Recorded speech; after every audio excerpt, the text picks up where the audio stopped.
The first reading is from chapter 1, verses 16 to 17. For I am not ashamed of the gospel, because it is the power of God that brings salvation to everyone who believes, first to the Jew, then to the Gentile.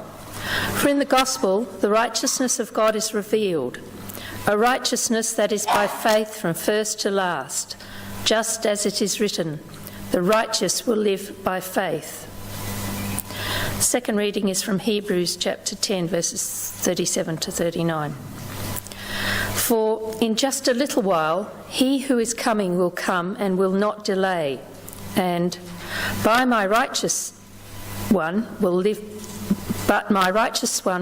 by faith. And I take no pleasure in the one who shrinks back. But we do not belong to those who shrink back and are destroyed, but to those who have faith and are saved. And the last reading is from Galatians 3, verse 11. Clearly, no one who relies on the law is justified before God, because the righteous will live by faith. This is the word of the Lord.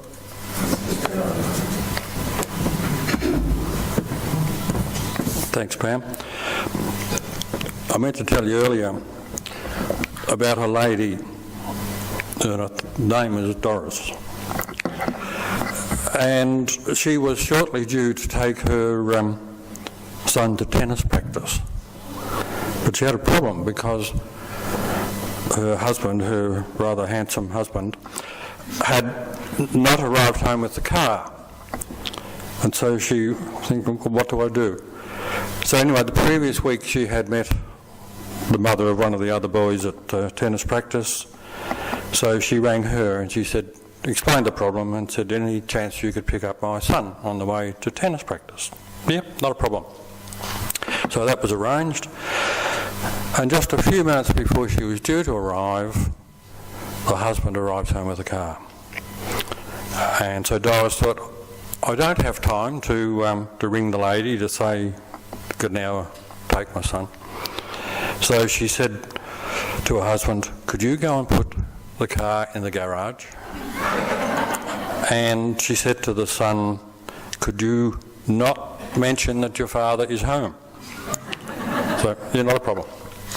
So anyway, the husband went out to move the car, but when he got out there, the chap from next door was out there and they started talking, and next thing, the lady arrived to pick up the son.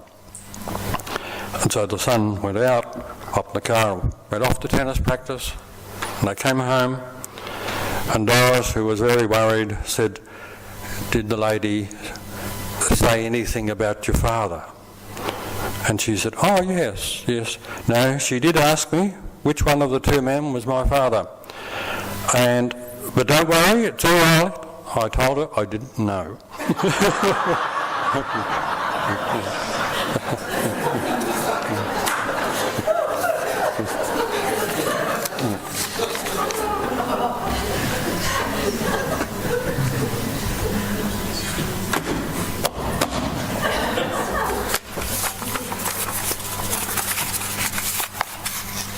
Do I have to switch this on? Yes.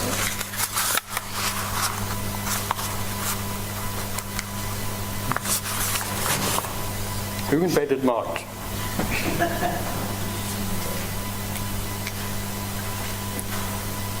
We right? Am I switched on?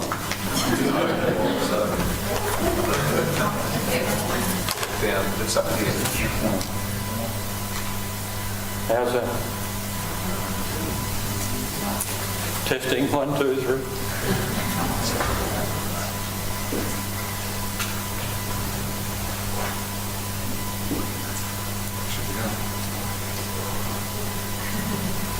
Not my day for Mike.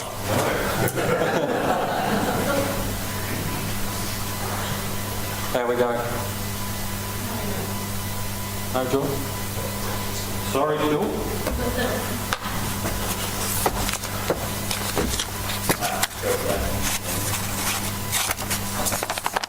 All right.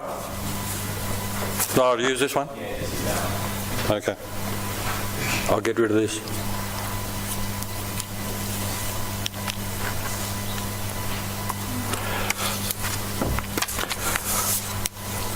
Okay, just pray before I start. Lord, as I come stumbling and bumbling into this message for today, I just pray that the words I speak will be the truth, and that your Holy Spirit will guide me, and that all I speak will be in accordance with your will.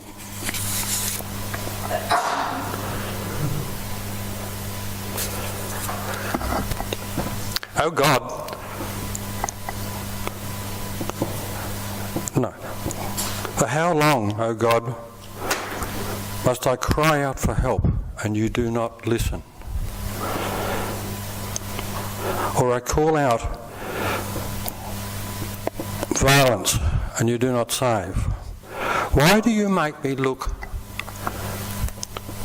upon injustice? Why do you tolerate wrong? There is destruction and violence all around.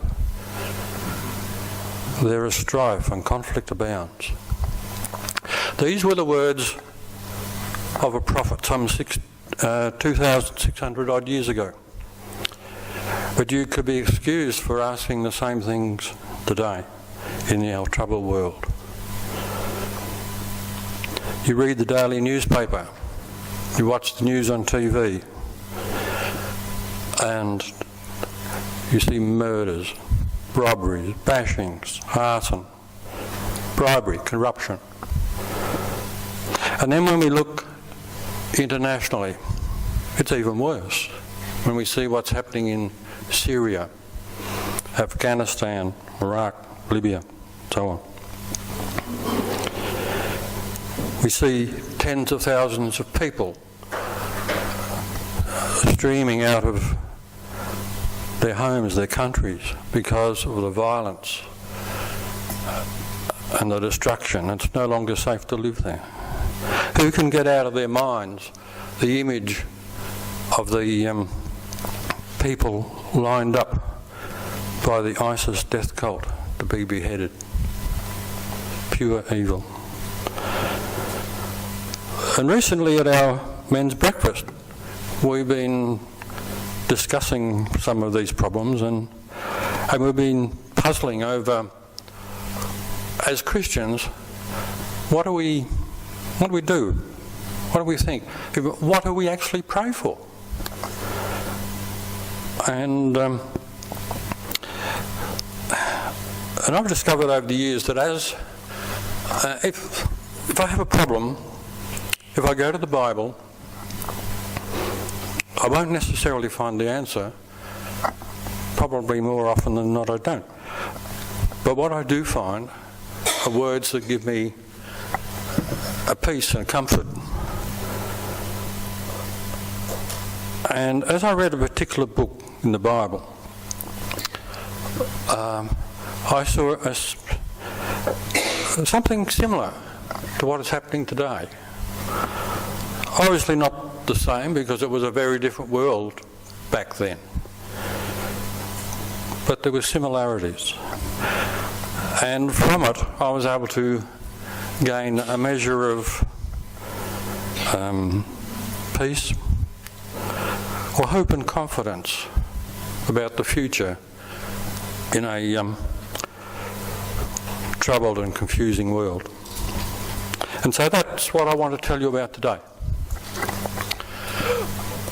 Around about the year 600 BC, Jerusalem had become a very dangerous city in which to live. There were murders, robberies, bashings, bribery and so on were rife. It was no longer safe to walk the streets at night. Internationally, well, Assyria, who had been such a major threat to them, were a waning power. They, in relatively recent times, their capital city of Nineveh had been destroyed. Well, destroyed is not quite the right word. It was obliterated by the Babylonians. Now, Nineveh had been a city more than twice the size of Mount Gambier. It was a big place. more like the size of, say, Geelong in Victoria. And the Babylonians employed a system of a scorched earth policy, much like the death cult today. And they obliterated it so well that the remains of it weren't actually found until 1820. Now, at this particular time, around 600 BC, Babylon wasn't really considered a big threat, but their reputation was well known as being pretty evil. And so at this time, along came a prophet by the name of Habakkuk. Habakkuk. How would you like to go to school with a name like that? Anyway, Habakkuk is the fifth last book in the Old Testament.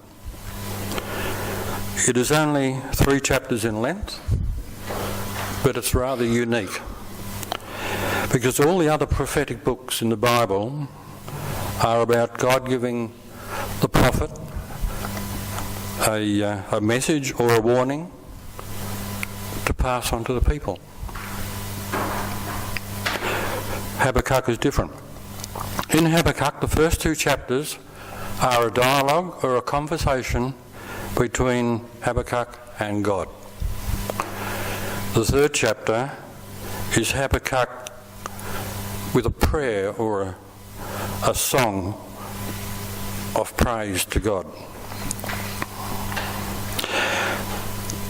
And so it begins, "How long, O Lord, must I cry out to you for help and you do not listen? I call out violence and you do not save. Why do you make me look on injustice? Why do you tolerate wrong? There is destruction and violence all around. There is strife and conflict abounds. Therefore the law is paralysed, and justice never prevails. The wicked hem in the righteous, and so justice is perverted." So how did God respond to that?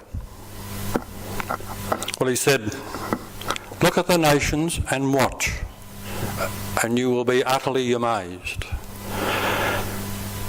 For I am doing something in your days that you would not believe even if I told you. I am raising up the Babylonians,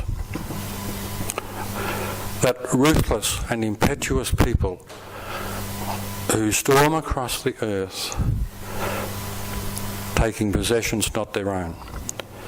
And then God went on at some length to explain how ferocious and how fearless these people were.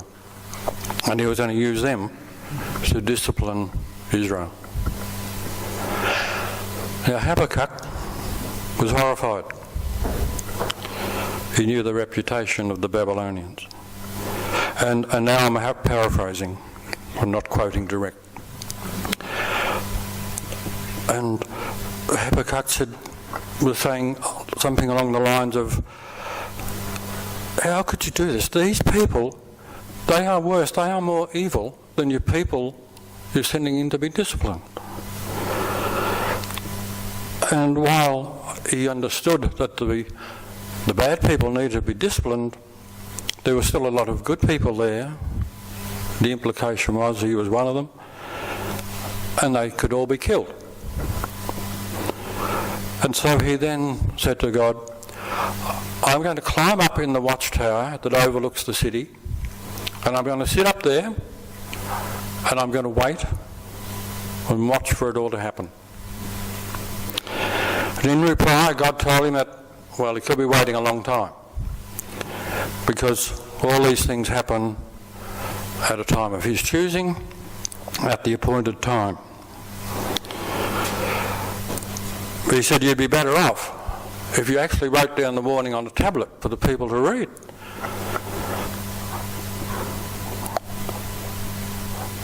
I think when God does give us a warning, he expects us to actually do something about it. not sit around and wait for it to happen. But then God said that while the people who were faithful to him, they would survive. But when the Babylonians did arrive, there would be many who would, or some, who would lose their faith, believing God had let them down. But he said, those of you who remain, who continue to believe, they will not perish in the coming judgment.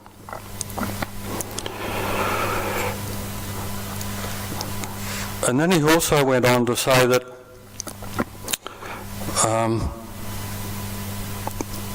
the Babylonians would not get away with doing evil and doing the wrong thing. All those who do evil would be judged and punished.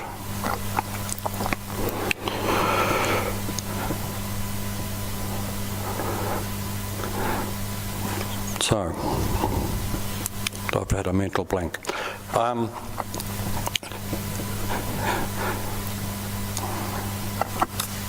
I have to refer to my notes. Oh, that's right. God then proceeded to address a number of woes towards Babylon. Now, in the Bible, woe is a pretty serious curse. Jesus used the word woe on a number of occasions, and when he did so, the results were pretty catastrophic. For example, in Jesus' time, there was something like, or around 250,000 people living on the shores of Galilee in 4 major towns. And Jesus pronounced a curse on 3 of them. He said, "Woe to you, Capernaum! Woe to you, Bethsaida! And woe to you, Chorazin!" They were all destroyed. They don't exist today.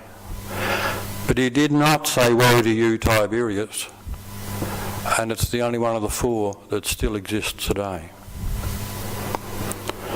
And so God said, "Woe to you who piles up stolen goods to make himself wealthy by extortion. Woe to him who builds his realm by unjust means, to set his nest on high. Woe to him who builds a city with bloodshed and establishes a town by crime." And he said, "Woe to him who gets his neighbours drunk in order to take advantage of them. Woe to him who worships worthless idols made of timber and lifeless stone." And then God finished off his conversation with Habakkuk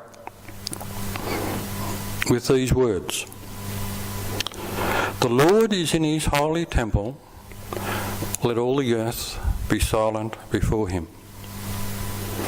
Now that very same passage of some weeks ago was pasted on the door leading here into the chapel. Now I asked Marty the other day if he put it there, and he said no. I'm assuming it might have been you, Rob. So someone did. But what does that mean? The Lord is in his holy temple, so let all the earth be silent before him.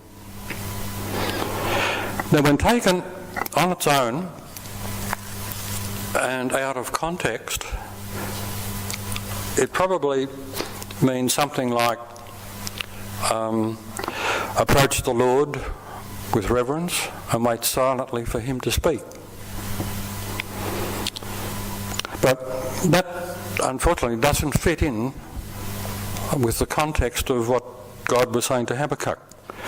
Remember, it's the very last, he's answering Habakkuk's questions, and it's the very last thing he says to him.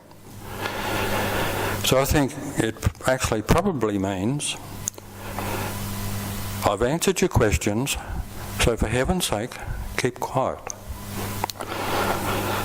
But I still think that's a really good passage to have up on the door. Now, when God was telling Habakkuk that those who remained faithful to him would be saved, he used the phrase, "The righteous will live by faith." And in the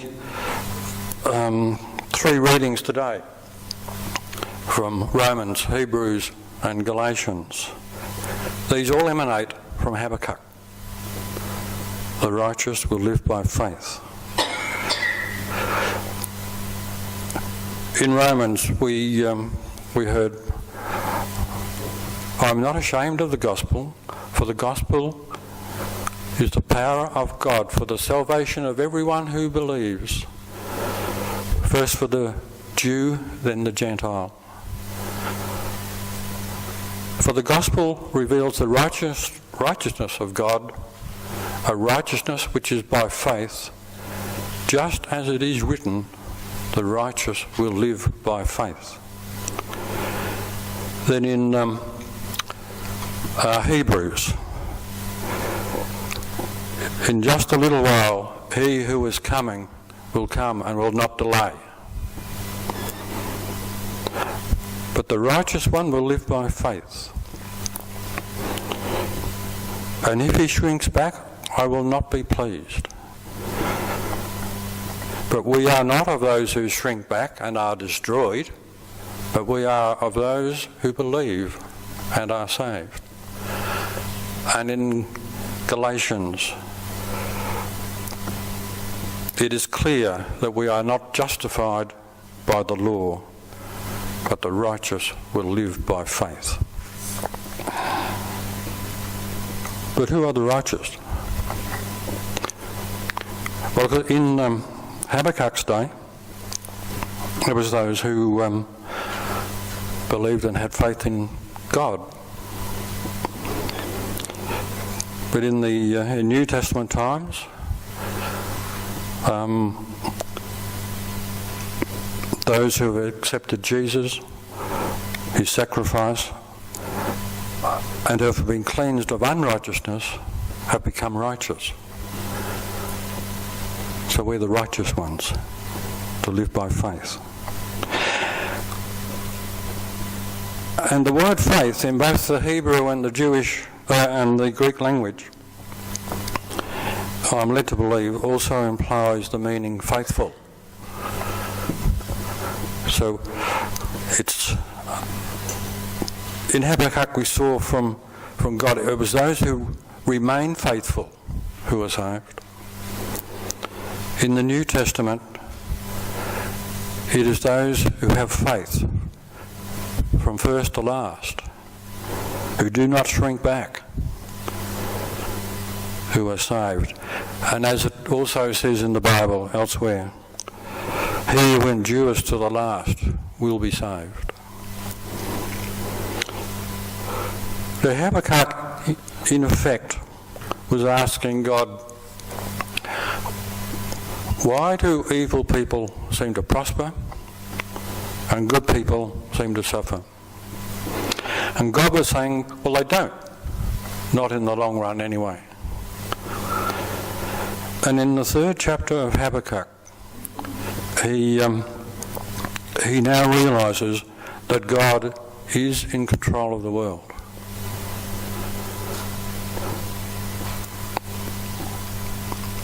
It's just that we are unable to see all that he is doing now.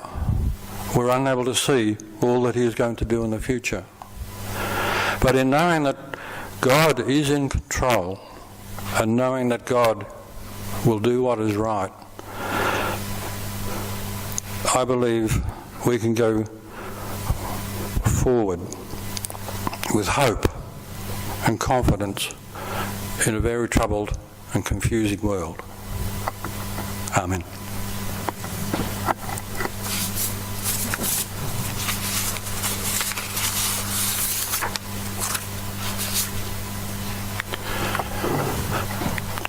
I now ask you to stand for one